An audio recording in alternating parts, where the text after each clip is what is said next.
they're stirring yet. I told you so, miss. Remember how late the steamboat got in last night?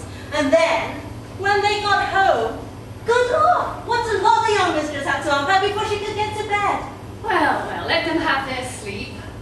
But let us see that they have a good breath of the fresh morning air when they do appear.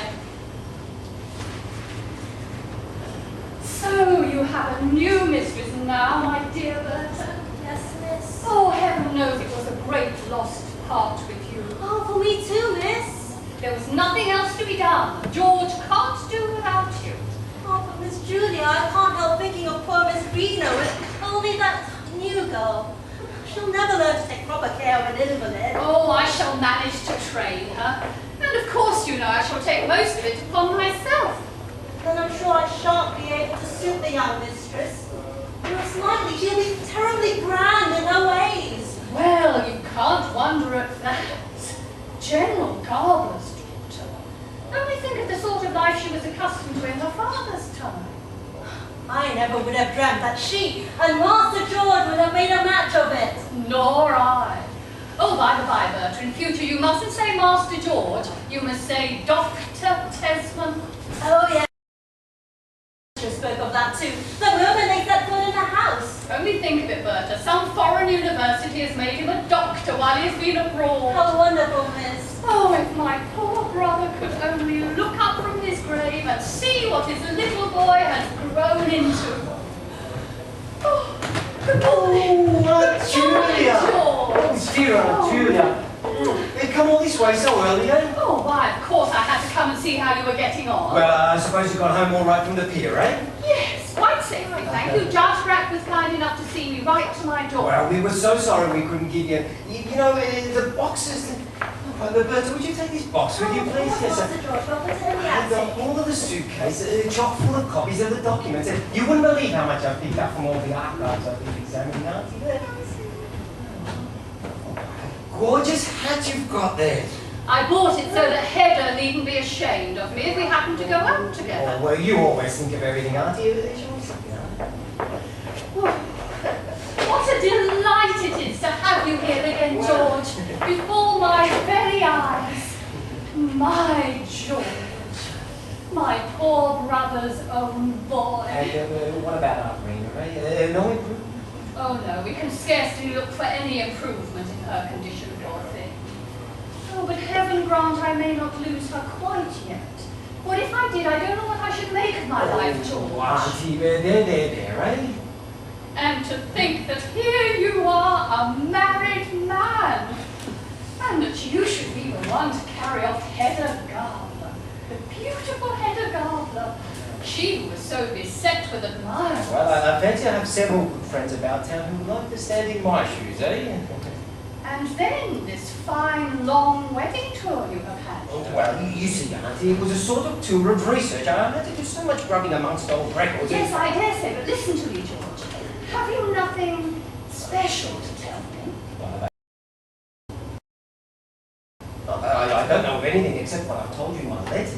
Yes, but what I mean is, haven't you any expectation? Oh, why, of course I have expectations, and I have every expectation of being a professor one of these days. Oh, yes, a professor. Indeed, I may say I'm almost certain of it, Auntie, but my dear Auntie, you know all about that already, eh? Yes, of course. Now tell me, have you gone thoroughly over the house yet? Yes, you may be sure I have, and I'm especially pleased on Hedda's account. Often and often before we were engaged, she said she didn't care to live anywhere, but in this very house. It was lucky that this very house you come onto the market just after you had started. The luck was on our side, wasn't it, eh? Oh, but the expense, George. You will find it very expensive. Well, yes, I suppose I shall, Auntie, but fortunately, Judge Brackett secured the most favourable terms for me, so he said in a letter to her. Yes, don't be uneasy, my dear boy. And besides, I have given security for the furniture and all the carpets. Security? Well, my dear Auntie, well, what sort of security could you give? I have given a mortgage on our annuity. Oh, what? Oh, you're an Aunt Rena's annuity? My dear Auntie, it's all that you and Aunt Rena have to live upon. Well, don't get so excited about it. It's only a matter of form. Judge Brack assured me of that. It was he who was kind enough to arrange the whole affair for me. Well, that may be all very well, Auntie, but nevertheless... And you will now have your salary to depend upon, George. Oh, and good heavens, even if we did have to pay up a little, it would be nothing but a pleasure to us. Oh, Auntie, but will you never stop making sacrifices for me, man? Have I any other happiness in this world except to smooth your way for you, my dear boy? You who have had neither father nor mother to depend on. Oh, and now we have reached the goal, George. And all those who opposed you, who tried to block your way, they have fallen, George. And your most dangerous rival, his fall has been the worst. He must now lie on the bed that he has made for himself, poor misguided creature. Tell me, Auntie, have you heard anything about it since I went away on it? Only that he is said to have published a new book. Oh, I don't love book. Well, recently, eh? So they say. Heaven knows if it can be worth anything, though. Ah, but when your new book appears, George, that will be a different story. What is it to be about? Well, it will deal with the domestic industries of Prague during the Middle Ages. To be able to write on such a subject. Yes, maybe sometime before my book is ready. You see, Oh, Hedda, good morning. Good morning, my dear Hedda. Good morning, and a hearty welcome. Good morning, my dear Miss Tess. So early a call. That is kind of you. Won't you sit down again? Oh, no, thank you. Now that I've seen that everything is all right here, I must be getting home again. My sister will be lying, longing for me, poor thing. And give her my very best love, Auntie, and say I shall look in and see her later in the day, eh? Yes, I'll be sure to tell her. Oh, George, I've almost forgotten. I have something here for you. Indeed. What is it? Well, I declare, have you really saved them for me, Auntie? But Hedda, isn't this touching, eh? What is it? It's my old morning shoes, dear, my slippers. Yes, I remember you often spoke of them when we were abroad. Yes, I miss them terribly, dear, and now you shall see them, eh? Thanks, I really don't care to. Oh, but only think, Hedda, ill as she was, Aunt Rena embroidered these for me. You know, we shall never get on with the servant, Esmond. Not get on with Berta. What's that into it, dear? Well, look. She's gone and left her old hat lying around in a chair. Oh, but, Just fancy if someone should come in and see it. Hedda, dear, that's Aunt Julia's. Is it? Yes, indeed, it's mine. And what's more, it's not old, Madam Hedda. Well, I really did not look closely at it. Let me tell you, it is the first time I have worn it. The very first time. And a very nice hat it is too. Quite a beauty. Oh, it's nothing special, George. A new hat. Only think, Hedda, eh? Very handsome indeed. Oh, but Auntie, take a good look at Hedda before you go, and then see how handsome she is. Well, there's nothing new in that, my dear boy. Hedda was always lovely. Yes, but have you noticed what a splendid condition she's in? How she has filled out on Do her be journey? quiet. Filled out. Yes, you don't notice it so much now that she has that gown on, that eye. Who can see? You cannot see anything. It must be the mountain element too. I am exactly as I was when we started. Well, so you insist, Hedda, but I'm sure you were not. Don't you agree with me, Auntie? Oh, Hedda is lovely, lovely, lovely. Oh, God bless and preserve you, Hedda Tesman, for George's sake. Please let me go. I shall not let a day go by without coming to see you. No, you won't, will you, Auntie? Bye. Bye. Well, make sure you tell Aunt Rena that I'll look in and see her later. Oh, I'll tell her how pleased you are with the Yes, visit, my dear boy. Yes, goodbye. Bye-bye.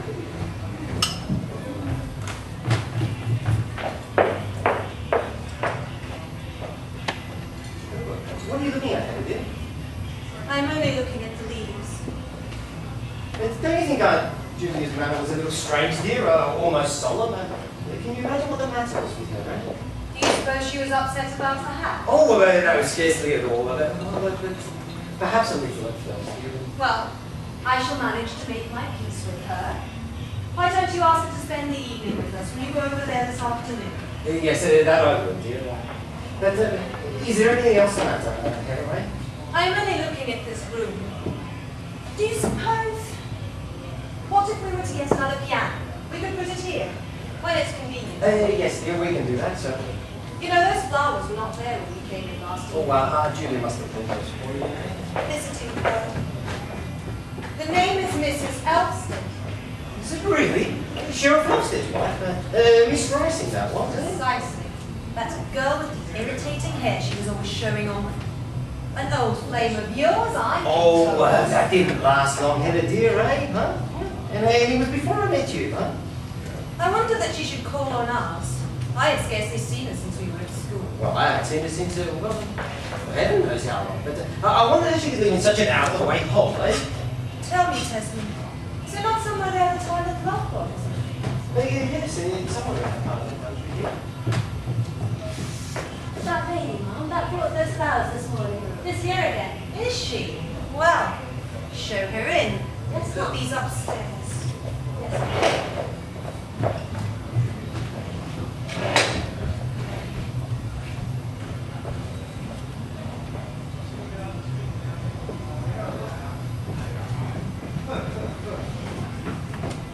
My dear Mrs. Elfsted, how delightful it is to see you again.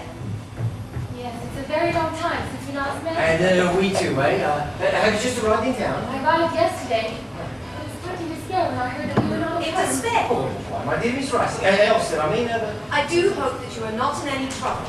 Yes, I know. I'm so anxious you should not misunderstand me. Well then, the best thing to do is to come and sit down and tell us all about it.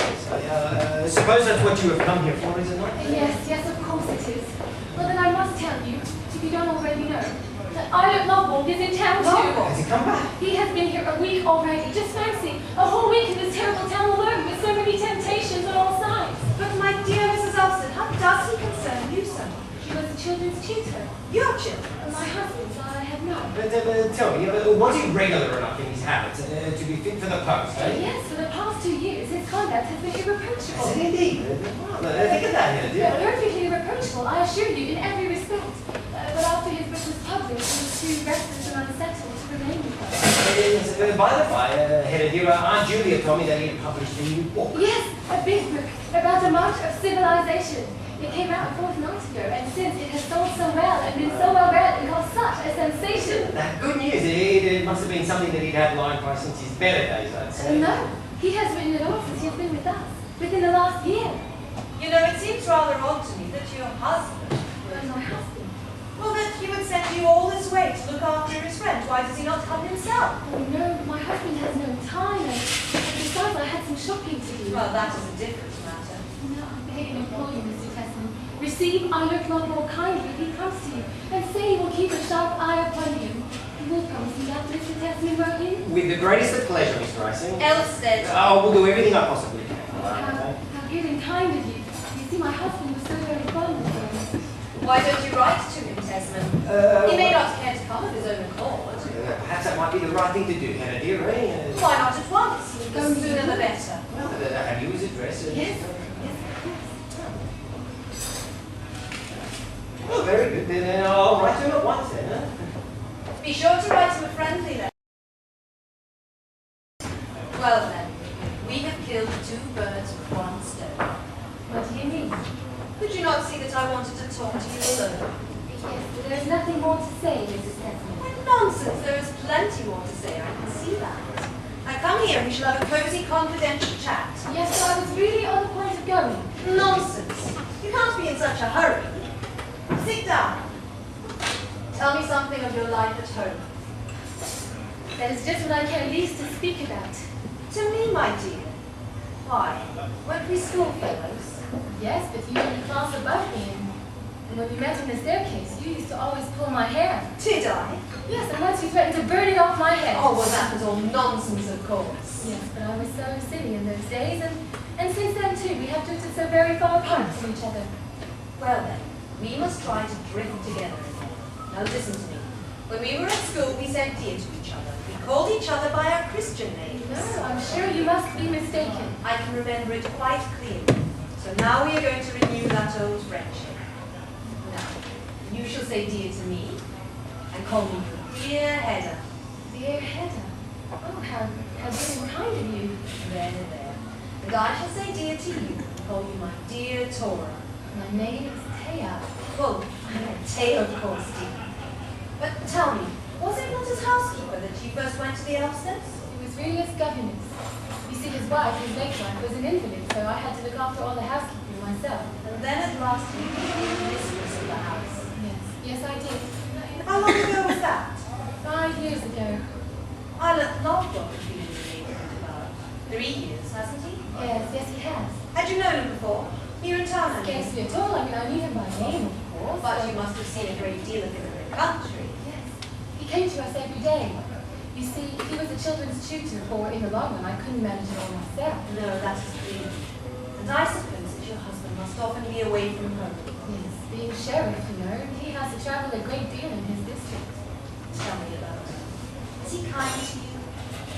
Sure, he means well in everything. You know, I should think he must be altogether too old for you. Yes. Yes, that is true too. Everything about him is so repellent to me. We have not a single thought in common. Is he not fond of you, though? In his own way? I don't think he cares for anyone but himself, and perhaps a little for the children. And for Islet Lovelock? I don't know. What put that into your mind? Well, I should think when he sends you all this way to town. Besides, you said so yourself to Tesman. Oh, did I? Yes, I suppose I did. Well, I may just as well make a clean breast of it at once. To tell you the truth, my husband did not know I was coming. Your husband did not know? No, of course not.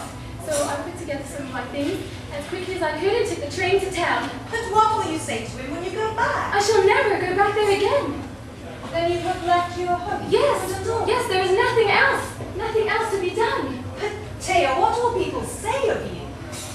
They may say whatever they ought. I don't care. I only know this.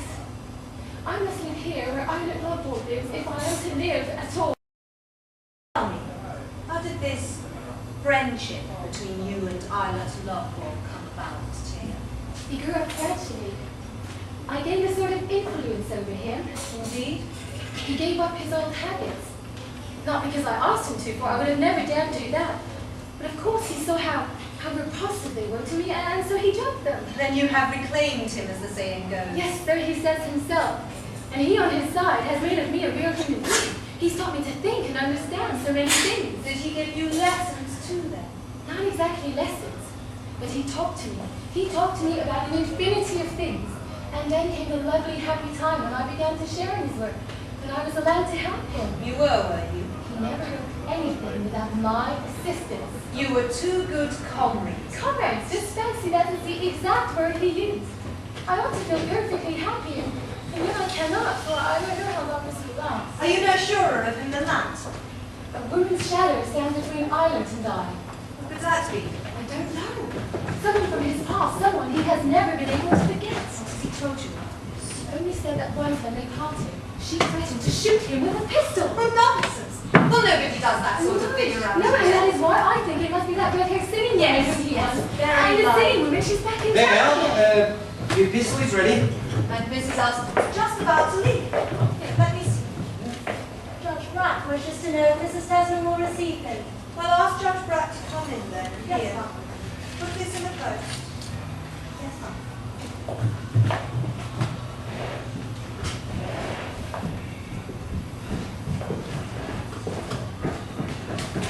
May one venture to call so early in the day? Of course one may. You're welcome at any time.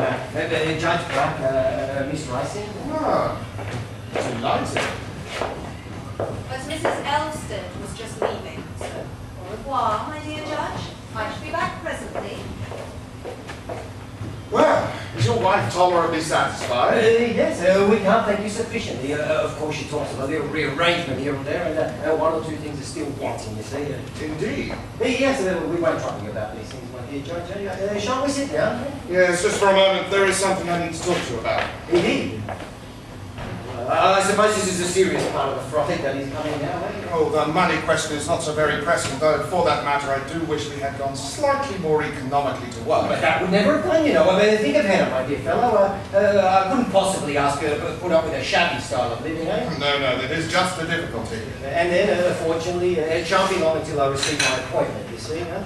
Well, you see, such things are often apt to hang fire for some time. Have you heard anything definite, eh? No, nothing exactly definite, but, by the way, I have one piece of news for you. Your old friend, Islet Lovelock, has returned to town. I know that already. Really? Yes. And he has written a new book too. Yes, indeed he has. And I hear that it has made some sensation. Quite an unusual sensation. Well, isn't that good news? A man of such extraordinary talent. I felt so grieved to think that he had gone irretrievably to ruin. Well, that is what everybody thought. So that he can scarcely write a new book every year, so I really can't see what is to become of him, you see?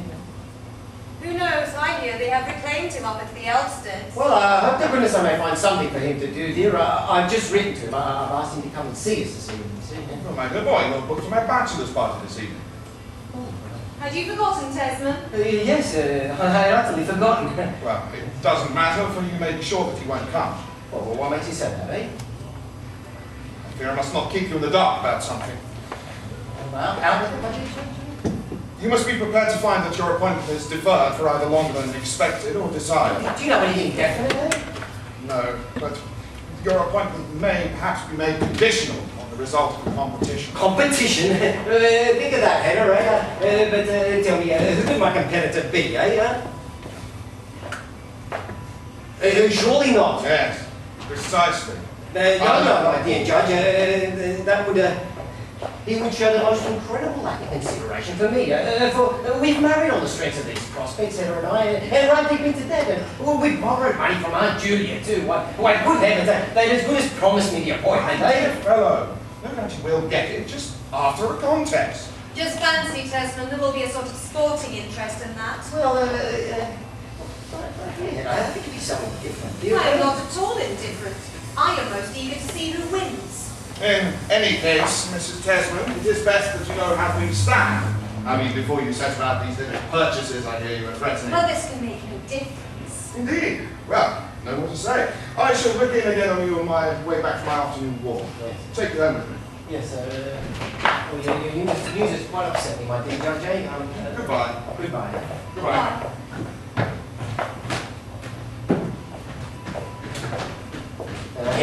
One should never rush off into adventures, dear, eh? Do you do that? Yes, dear. There is no denying it was adventurous to run off from Marion and to set up house upon mere expectations. Yes, perhaps you were right there. In any case, dear, we shall have to get on without society, eh? Only to invite Aunt Julia now and then. It was part of our compact that we were to go into society. To keep open house. Yes, dear.